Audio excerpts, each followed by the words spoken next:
Hello everyone.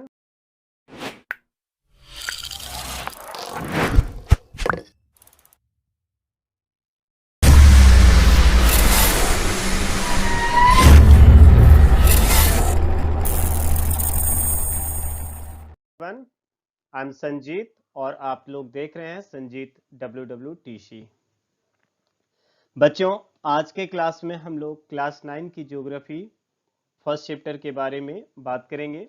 पिछले video में हम लोगों ने बात किए थे भारत के आकार और आकृति के बारे में। आज हम लोग इस क्लास में उसी कड़ी को आगे बढ़ते हुए लेकर चलेंगे और आज के इस वीडियो में आपके चैप्टर जो है वो पूर्ण रूप से कंप्लीट हो जाएंगे।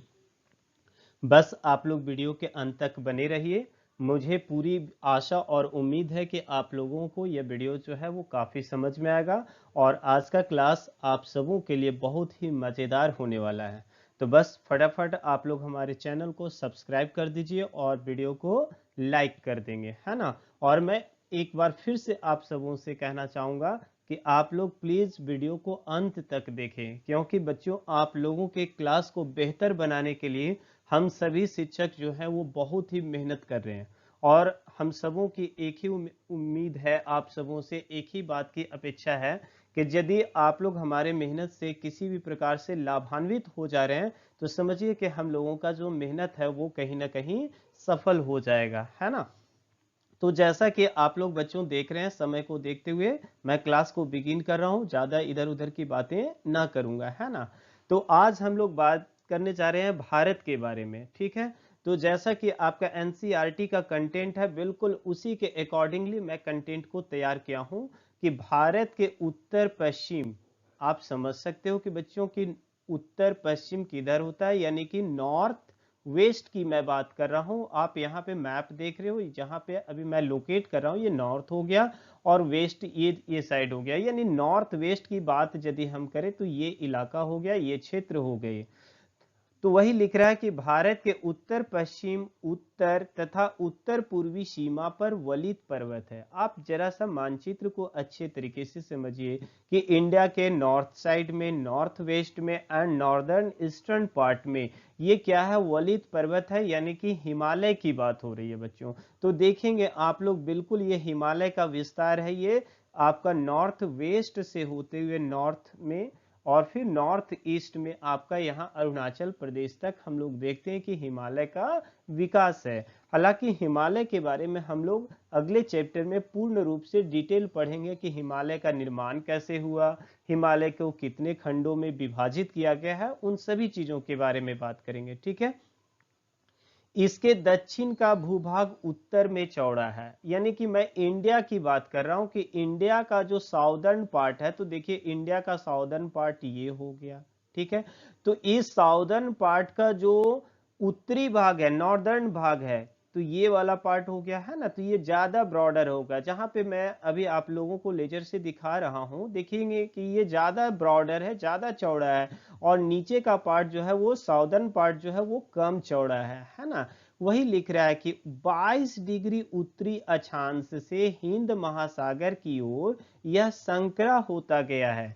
तो आप लोग बिल्कुल देख पा रहे होंगे कि यहाँ पे 20 डिग्री है और इसके ऊपर ठीक होगा 22 डिग्री, यानी 22 डिग्री के बाद देखोगे कि इसका जो चौड़ाई है वो धीरे धीरे क्या होते जा रहा है, घटते जा रहा है। यानी कि ये पहले ज्यादा वाइडर था और अब जो है वो नैरो होते चला गया है और फाइनली आप लोग यहाँ पे देखोगे जहाँ पे आपका केरला है, तमिलनाडु है, वहां पे आने के बाद ये एक वी शेप की आकृति ले लेता है। जबकि हम लोग ऊपर के पार्ट में देखते हैं तो वो ज्यादा ब्रॉडर है और नीचे आने के बाद वो नैरो यानी कि वी शेप की आकृति बन जाती है। ओके, इसके पश्चिम में अरब सागर है, यानी कि इंडिया का जो वेस्टर्न पार्ट है बच्चों, यहाँ पे क्या है, अरेबियन सी है।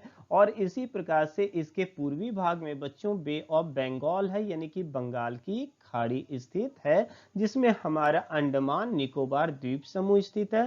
ठीक इसी प्रकार से अरब सागर में हमारा लक्षद्वीप स्थित है। ओके, आइए अब हम लोग अगले स्लाइड में।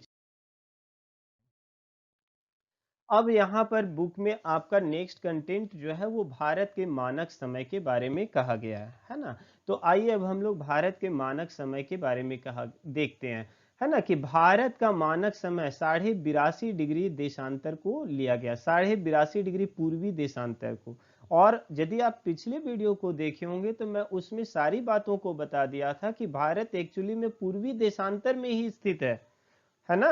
भारत जो है वो उत्तर पूर्वी गोलार्ध में स्थित है। यदि अक्षांश के दृष्टिकोण से देखें तो उत्तरी गोलार्ध में है, और देशांतर के दृष्टिकोण से यदि हम लोग देखेंगे तो वो पूर्वी गोलार्ध में है। तो भारत का जो मानक समय माना गया है 82.5 डिग्री देशांतर, पूर्वी देशांतर को लिया गया है। ठीक है, जैसा कि आप ये जो ब्लैक कलर का जो लाइन देख रहे हो ना, यही 82.5 डिग्री ईस्टर्न देशांतर रेखा है। और ये बच्चों उत्तर प्रदेश में एक जगह है मिर्जापुर। आप यदि वेब सीरीज की बात करोगे तो मिर्जापुर से के नाम से आप काफी वाकिफ होगे, है ना, गुड्डू पंडित, है ना। तो बहुत ही चर्चित नाम रहा है पिछले 2 वर्षों से मिर्जापुर। तो उसी मिर्जापुर के नैनी नामक स्थान से, ठीक है, मिर्जापुर में एक प्लेस है नैनी, उसी प्लेस से ये जगह, ये जो आपका 82.5 डिग्री देशांतर रेखा है वो पास करती है। ठीक है, एक्चुअली में ये जो है वो भारत के 5 राज्यों से क्रॉस करती है। ठीक है, भारत के कितने राज्यों से? 5 राज्यों से क्रॉस करती है। आप नाम भी देख सकते हो बच्चों, उत्तर प्रदेश, मध्य प्रदेश, आंध्र प्रदेश, फिर इसके बाद छत्तीसगढ़ है और उड़ीसा है। बहुत ही सटीक जानकारी आप लोगों को मैं देने की कोशिश कर रहा हूं कि भारत में जो मानक देशांतर रेखा है 82.5 डिग्री, वो 5 राज्यों से क्रॉस करती है। मैंने आपको पिछली वीडियो में कर्क रेखा के बारे में भी बहुत ही विस्तार से बताया था कि किन किन राज्यों से होकर जाती है। ठीक उसी प्रकार से भारत में जो 82.5 डिग्री पूर्वी देशांतर मानक रेखा है वो 5 राज्यों से होकर क्रॉस करती है। तो वो राज्य आपको बिल्कुल पता हो जाना चाहिए, उत्तर प्रदेश, मध्य प्रदेश, है ना, छत्तीसगढ़, उड़ीसा, आंध्र प्रदेश, ये 5 राज्य है। वो यह 82.5 degree 82 degree and half is the Indian standard date line. It passes through Mirzapur in Uttar Pradesh and touches 5 states of India. The states it passes through are Uttar Pradesh, Madhya Pradesh, Chhattisgarh, Odisha and Andhra Pradesh. I hope आप इन चीज़ों को समझ सकते होंगे, है ना। और एक्चुअली मेरा जो वीडियो बनाने का जो थीम है वो बोथ बोर्ड के लिए, चाहे वो सीबीएसई हो चाहे वो जैक हो, सारे बच्चे इनसे लाभान्वित हो सके। इसीलिए मैं बार बार कह रहा हूँ कि मेरे वीडियोस को आप लोग लाइक और सब्सक्राइब जरूर करिए और शेयर करना मत भूलिए बच्चों, क्योंकि मैं आप लोगों के लिए बहुत मेहनत कर रहा हूँ, है ना। आइए नेक्स्ट चीज पे हम लोग बात करें। आइए अब यहाँ पे इंडिया का एक आप मैप देख रहे होंगे और इसमें वर्ल्ड का भी कुछ पार्ट आप लोग देख रहे होंगे। ठीक है, यहाँ पे बच्चों एनसीईआरटी में आपका एक क्वेश्चन बनता है कि हिंद महासागर जो है वो भारत के लिए केंद्रीय स्थिति, वो सेंट्रल लोकेशन प्रोवाइड करती है। कैसे हम लोग समझ सकते हैं कि हिंद महासागर वाकई में भारत के लिए वो एक सेंटर पॉइंट है? तो आइए इन चीजों को हम समझते हैं। क्या लिख रहा है बच्चों कि हिंद महासागर के शीर्ष पर भारत की स्थिति केंद्रीय है। देखोगे कि यह हिंद महासागर है, मैंने बताया, और यहाँ पे लिखा हुआ भी है कि इंडियन ओशियन, और इसके टॉप पे देखो तो इंडिया एकदम है ना। भारत को इस स्थिति का प्राचीन काल से लाभ मिलता रहा, मतलब आज से नहीं है बल्कि हम लोग बहुत ही पहले से इस लोकेशन का फायदा उठाते रहे हैं। इस स्थिति के कारण भारत के जल मार्ग द्वारा पूर्वी अफ्रीका, मतलब इस पॉइंट से अफ्रीका का जो ये पार्ट है, पूर्वी पार्ट जो है, यहां से हम लोग कनेक्टेड है बाय सी रूट। ठीक है, दक्षिण और दक्षिण पूर्व एशिया, साथ ही साथ दक्षिण पूर्व और दक्षिण पूर्व एशिया से भी है हम लोग कनेक्टेड। आप मैप में भी देख रहे होंगे कि किधर किधर हमारा ये जो सी रूट कनेक्टेड है। इधर आपका मेडिटेरियन सी की ओर हमारा रास्ता चला गया है ना, स्वेज नहर की ओर हम लोग बढ़ जा रहे हैं इसी रास्ते से आगे बढ़ते हुए, है ना। तो वही लिख रहा है कि पूर्वी एशिया के देशों में पहुंचा जा सकता था। भारत में इन देशों के साथ घनिष्ठ सांस्कृतिक और व्यापारिक संबंध स्थापित किए, मतलब उस प्राचीन समय से ही हम लोग जो है इस रास्तों के माध्यम से हमारे देश के जो है वो व्यापारी जो है वो दुनिया के अलग अलग देशों के साथ, चाहे वो एशिया हो चाहे वो यूरोप हो, इन सभी देशों के साथ हम लोग जुड़े हैं और व्यापार और वस्तुओं का आदान प्रदान, साथ ही साथ संस्कृति का भी आदान प्रदान होते आया है। हम लोग भी उन लोगों से कुछ बहुत सारी चीजें सीखे हैं और उन लोगों को भी हम लोगों ने बहुत सारी चीजें को दिया है, जैसा कि मैं अभी बात भी आप लोगों से करने जाएंगे, है ना। इस स्थिति का महत्व इस बात से और भी स्पष्ट हो जाता है कि देश के साथ लगते महासागर का नाम भारत व हिंदुस्तान के नाम पर हिंद महासागर पड़ा है। यानी कि ये जो ओशियन है, इंडियन ओशियन, इसका नाम इंडियन ओशियन यानी कि हिंद महासागर क्यों पड़ा? क्योंकि इसका लोकेशन इस इंडियन ओशियन में, इस महासागर में जितना बेहतरीन पोजीशन भारत का है, उतना बेहतरीन पोजीशन दुनिया के किसी भी देश का हिंद महासागर में नहीं है। इसी वजह से इस महासागर का नाम बच्चों क्या रखा गया है? इंडियन ओशियन रखा गया है, हिंद महासागर रखा गया है। ठीक है, आइए अब हम लोग समझने की कोशिश करते हैं बच्चों कि हमने दुनिया को क्या दिया और दुनिया से क्या क्या लिया। तो वही है कि भारत और विश्व, मैं एक संक्षिप्त विवरण दे रहा हूं क्लास 9 के अकॉर्डिंग, है ना। ऐसे तो बहुत सारी चीजों का आदान प्रदान हुआ है। भारत का पश्चिम, मध्य और पूर्वी एशिया और दक्षिण एशिया के पड़ोसी देशों के साथ प्राचीन काल के साथ संपर्क रहा। मतलब इन सभी देशों के साथ, चाहे वो मध्य एशिया की बात करें, चाहे पूर्वी एशिया की बात करें, चाहे दक्षिण एशिया की बात करें, इन सभी देशों के साथ हमारा जो रिश्ता है वो सदियों पुराना है। वर्षों से हम लोग, दशकों की बात मैं क्या करूं, शताब्दियों की हमारी जो है वो रिश्ता, युगों का रिश्ता है ना। और इन्हीं रास्तों के माध्यम से भारत के जो उपनिषद, रामायण, महाभारत, ठीक है, पंचतंत्र की कहानियां, भारतीय अंक प्रणाली, दशमलव प्रणाली जो है वो इन सभी देशों में इन प्रचार प्रसार होता है ना। और हम लोगों ने भी दुनिया से क्या सीखा, तो वही देखिए मैं लिखने की कोशिश किया हूं कि भारत के उपनिषद, रामायण, पंचतंत्र की कहानियां, भारतीय अंक और दशमलव प्रणाली भारत का दिया गया दुनिया के लिए एक अनुपम भेंट है। मतलब हम लोगों ने जो उन लोगों को ये चीजें दी वो दुनिया के लिए क्या रही है, तो एक अनुपम भेंट रहा है। ठीक इसी प्रकार से भारत दुनिया के देशों से यूनानी स्थापत्य कला, खास करके गुंबद बनाने की जो कला है, मीनार बनाने की कला है, हम लोगों ने यूनानियों से सीखा है। ठीक है, और कई अन्य खाद्य सामग्री भी हमारे देश में जो आज हम नित्य दिन उनका उपयोग कर रहे हैं, वो हम दूसरे देशों से सीखे। चाहे वो आलू की बात हो, चाहे वो काजू की बात हो, चाहे वो तंबाकू की बात हो, या इसी प्रकार से बहुत सारी अन्य चीजें हैं जिनका हम लोग प्रयोग पहले नहीं करते थे, लेकिन इन्हीं रास्तों के माध्यम से जब हम दुनिया के इन देशों से जुड़े तो हम इनका प्रयोग करने के लिए सीखे। ओके,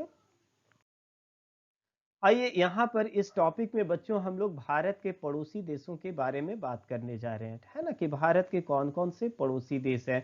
तो आप समझ लो क्लियर के वे में कि भारत के कितने पड़ोसी देश है बच्चों, 7 पड़ोसी देश है। ठीक है, श्रीलंका को अभी मैं छोड़ दिया हूँ। ठीक है, श्रीलंका की मैं अभी यहाँ पे बात नहीं कर रहा हूँ। तो भारत के कितने पड़ोसी देश है, 7। सबसे पहले आप ये ग्रीन कलर में देख रहे होंगे, तो सबसे खतरनाक हम लोगों के लिए पाकिस्तान, जो ना जो शांति से खुद रहता है और ना हम लोगों को भी शांति से रहने देता है। तो ये हमारा सबसे पड़ोसी देश पाकिस्तान। और दूसरा कौन है, उसके ठीक ऊपर ब्लू कलर में आप लोग देख रहे होंगे, मैं लोकेट भी कर रहा हूं बच्चों, अफगानिस्तान। यानी एक नंबर में हमारा क्या हो गया, पाकिस्तान, और दूसरा नंबर में हो गया अफगानिस्तान। इधर जब मैं उत्तर पूरब की ओर आता हूं तो ये आप लोग नाम देख रहे होंगे, चीन है। फिर हमारा सीमा से सटा हुआ बिल्कुल खूबसूरत देश नेपाल, फिर भूटान, फिर बांग्लादेश और म्यांमार है। ठीक है, तो 7 देश हुआ। और इन 7 देशों के नाम को याद रखने के लिए आपको बस एक ट्रिक याद रखना है बच्चों, बचपन में बीए किया। ठीक है, बचपन में क्या किया, बीए किया। एक ट्रिक है, याद रखोगे, है ना। मैंने बहुत सारी क्लासेस में बहुत सारे ट्रिक भी देने की कोशिश कर रहा हूं ताकि बच्चे आसानी से इन चीजों को याद रख सके। बचपन में बीए किया तो ब से बांग्लादेश हो गया, च से चीन हो गया, प से पाकिस्तान हो गया, न से नेपाल हो गया, मे से म्यांमार हो गया बच्चों, बी से भूटान हो गया और ए से अफगानिस्तान हो गया, जैसा कि यहाँ पे डिस्क्रिप्शन दिया हुआ है। ठीक है, अब इन सभी देशों में सबसे ज्यादा लंबी सीमा जो है वो हमारा बांग्लादेश के साथ जुड़ती है। ठीक है, इन सभी देशों में 7 पड़ोसी देशों में सबसे ज्यादा हमारा जो सीमा लगती है वो किस देश से लगती है? बांग्लादेश से लगती है। बहुत सारे बच्चे कंफ्यूज होते हैं कि नहीं पाकिस्तान से हमारी सीमा लंबी है या चाइना से लंबी है। नहीं, हमारी जो सीमा है वो सबसे ज्यादा लंबी जो है वो किससे है? तो हमारा बांग्लादेश से सटा हुआ है। ओके बच्चों, आइए अब एक और टॉपिक के बारे में मैं बात कर लूं, है ना, the longitudinal extent of India, यानी कि भारत का जो लॉन्गिट्यूडनल एक्सटेंट है वो देशांतरीय विस्तार क्या है ना। जैसे हम लोग यहाँ पे सामान्यतः एनसीईआरटी में क्वेश्चन भी देखते हैं कि अरुणाचल प्रदेश में जो सूर्योदय जितना बजे होता है उसके 2 घंटे के बाद यहाँ गुजरात में होता है। तो इसके पीछे वजह क्या है? तो ये देशांतरों का खेल है भाई, क्योंकि अरुणाचल प्रदेश हमारा सबसे पूर्वी पार्ट में स्थित है और ये 97 डिग्री 25 मिनट पूर्वी देशांतर पर स्थित है, जबकि हमारा गुजरात का जो पार्ट है ना, वो 68 डिग्री 7 मिनट पूर्वी देशांतर पर स्थित है, जैसा कि मैं यहाँ मैप में भी दिखाने की कोशिश किया हूँ। ठीक है बच्चों, तो देख रहे होंगे कि ये गुजरात से जो लाइन ये देशांतर रेखा टच कर रही है वो कितना देशांतर है? 68 डिग्री 7 मिनट। ठीक है, उसी प्रकार से ये जो हमारा अरुणाचल प्रदेश से जो देशांतर रेखा टच कर रही है वो कितना है? 97 डिग्री 25 मिनट पूर्वी देशांतर। ठीक है, तो इन दोनों देशांतरों की यदि मैं बात करूं, डिफरेंस की यदि बात करूं, तो 29 डिग्री समथिंग होता है ना। तो मान लीजिए ना कि मैं इसको यदि उन 29 डिग्री समथिंग का डिफरेंसेस आता है, यदि मैं इसको राउंड फिगर में 30 मान लूं, तो 1 डिग्री देशांतर का डिफरेंस होने से समय में 4 मिनट का डिफरेंस आता है बच्चों। ठीक है, 1 डिग्री यदि देशांतर का डिफरेंस होता है तो समय में कितना डिफरेंस होता है? 4 मिनट का डिफरेंस होता है। और एक चीज याद रखना कि यही 4 मिनट यदि ईस्ट से वेस्ट की ओर जा रहे हैं तो उसको ऐड किया जाता है समय में। ध्यान दोगे, यदि हम देशांतर में पूरब से पश्चिम की ओर जा रहे हैं तो वो 4 मिनट जो है वो जुटेगा, जोड़ देंगे, ऐड करेंगे। लेकिन यदि वही देशांतर हम पश्चिम से पूरब की ओर यदि आएंगे तो वो 4 मिनट जो है वो माइनस करेंगे, यानी कि घटाएंगे। तो बच्चों हम लोग अभी किधर से किधर जा रहे हैं? अरुणाचल प्रदेश से गुजरात की ओर। अरुणाचल प्रदेश हमारा ईस्ट में है और गुजरात जो है वो हमारा वेस्ट में है। तो हम ईस्ट से जब वेस्ट जा रहे हैं तो क्या करेंगे? ऐड करेंगे। और लगभग हम लोगों ने कितना डिग्री देशांतर का डिफरेंस देखा? 30 डिग्री देशांतर का डिफरेंस देखा। तो 30 को यदि हम 4 से मल्टीप्लाई करते हैं बच्चों तो 34 जा कितना होता है? 120 मिनट्स, यानी 120 मिनट। और 120 मिनट को यदि हम घंटे में कन्वर्ट करते हैं, आवर्स में कन्वर्ट करते हैं, तो वो कितना आवर्स आते हैं? 2 आवर्स। इसी वजह से बच्चों कि यदि सूर्योदय अरुणाचल प्रदेश में सुबह के 5 बजे हो रहा है तो वही सूर्योदय जो है वो आपका गुजरात में सुबह के 7 बजे दिखता है। यही प्रक्रिया जो है वो सूर्यास्त के समय होगा कि अरुणाचल प्रदेश में सनसेट पहले हो जाएगा और गुजरात में जो सनसेट होगा वो लेट से होगा। इसीलिए कभी कभी आप लोग अपने किसी रिश्तेदार जो गुजरात या आपके महाराष्ट्र वाले इलाकों में होंगे, आप फोन पे बात कर रहे हो शाम में, तो उनसे यदि कह रहे होंगे कि इधर भाई अंधेरा हो गया, तो वो कहता सरप्राइज होके कहता होगा अभी कहाँ अंधेरा हुआ, अभी तो इधर उजाला है, हम लोग तो घूम रहे हैं, बच्चे खेल रहे हैं, है ना। तो ये सारा जो गेम है बच्चों वो किसका है? लॉन्गिट्यूडनल डिफरेंस का है, यानी कि देशांतरीय विस्तार की है ना बच्चों।